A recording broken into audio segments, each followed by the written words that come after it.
Puis voilà, qui n'était pas prévu, les distributeurs automatiques de billets risquent d'être impactés par le mouvement. Les syndicats des agents fiduciaires ont rejoint la mobilisation. Grève reconductible bloquante mise en place par la CGT à La Courneuve près de Paris et à Saint-Gin-en-Mélantois dans le Nord. Émy Votsaron.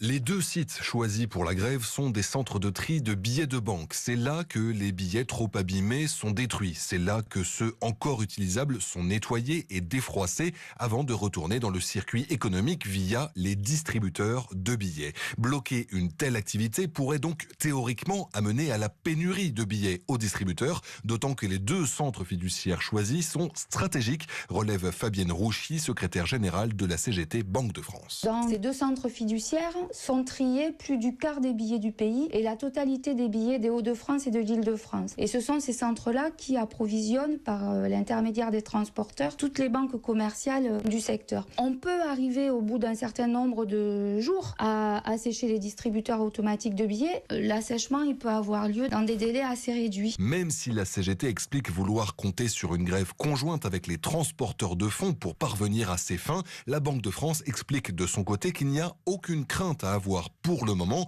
Les dispositions nécessaires sont prises pour éviter toute pénurie de cash, dit-elle.